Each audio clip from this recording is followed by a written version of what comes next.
ici au Croisé-la-Roche pour le Grand National du Trot. Gaspard Dangis s'était imposé l'année dernière. Il volte. Et il s'élance du premier coup pour cette 5e étape du Grand National du Trot. Les favoris sont aux 25 mètres, mais devant Yato Dertal. Ça a été lancé par son partenaire Alexis Colette pour tout de suite prendre plusieurs longueurs d'avance. Notons une faute en début de course de Jaguar Marancourt, le numéro 2. On va faire un premier point sur les différents favoris. Ginko du Roussoir est au galop. Hinault du Lupin n'a pas été contrarié par la faute de son adversaire. It's de l'Armaker est un petit peu à flanc de peloton. Ibi Kidwell a pris un départ remarquable. Il est déjà 4e. Dertal a pris le meilleur dans le premier tournant. En deuxième position, Guilmour, le numéro 5. La 3e place pour Elosport. Ibi Kidwell qui est déjà donc au contact des 3 premiers et qui va venir s'installer au commandement dans ce premier virage. Où en est Hinault du Lupin? Il est pour l'instant en 7e position. Il a 2 longueurs de retard sur Irish Nice LG ainsi que sur un autre concurrent qui se trouve devant lui, c'est It's de l'Armaker.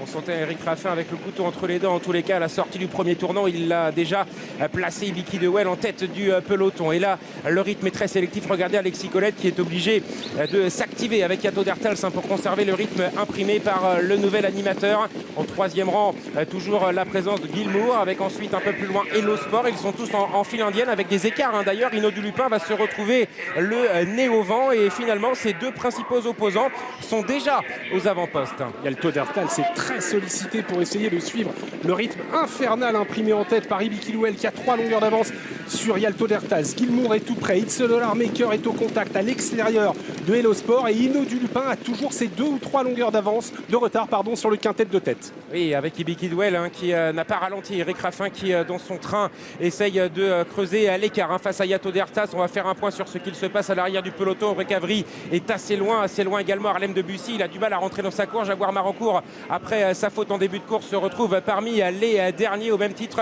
également que Ginko du Roussoir. Les concurrents sont dans le dernier passage de la ligne opposée. Il est seul au monde pour le moment, Eric Raffin, avec Ibi Kidwell. Il a même encore accentué son avance. It's de l'Armaker et Hinault du Lupin se rapproche à l'extérieur. Yato Dertal, au courage, tente de lui repartir sous le nez maintenant, alors que Guilmour s'accroche bien tout comme Elosport. Ibi Kidwell qui ne mollit pas en tête et qui a toujours plusieurs longueurs d'avance sur un Yato Dertal qui est sollicité quasiment depuis le départ. It's de l'Armaker est en 3e position. Hinault du Lupin va devoir sortir le grand jeu s'il veut revenir sur Ibi Kidwell qui rentre en tête dans le dernier tournant. Il y a encore 20 mètres entre Ibi Kidwell, Hinault du Lupin, It's de l'Armaker, les 3 favoris aux 3 premières places. Est-ce qu'il va pouvoir vivre sur son avance avec Ibi Kidwell qui a toujours une confortable avance justement sur Hinault du Lupin à l'extérieur. It's de l'Armaker, Hinault du Lupin qui enclenche maintenant et qui va tenter de revenir sur le fuyard. Oh oui, ça semble possible désormais car Hinault du Lupin n'a plus que 2 longueurs de retard sur Ibi Kidwell. A-t-il soufflé dans le dernier tournant? Est-il capable de repartir? Hinault du Lupin se rapproche. It's de l'Armaker est 3e. Recavry passe 4e. Il n'a plus la même action. Ibi Kidwell et Hinault du Lupin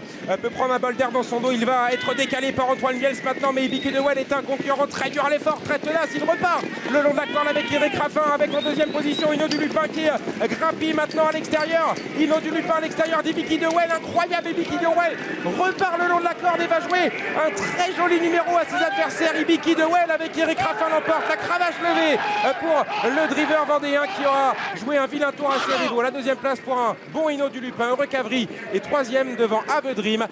5e place plutôt pour It's de l'Armaker. Magnifique Ibi Kidwell qui fait de nouveau tomber Hinault du Lupin à l'issue d'une course incroyable. On va avoir les yeux rivés sur le chrono bien sûr qui va essayer de vous être communiqué le plus vite possible. Ibi Kidwell qui signe une victoire magistrale qui va lui permettre de prendre la tête dans ce Grand National du Trot 2024. Il est allé devant, il a imprimé un rythme infernal à partir de la sortie du premier tournant. Hinault du Lupin ne démérite pas, mais il est tombé vraiment sur un cheval survolté aujourd'hui. Il est 2e, la 3e place pour le numéro 8, Recavry, magnifique finisseur qui n'était pas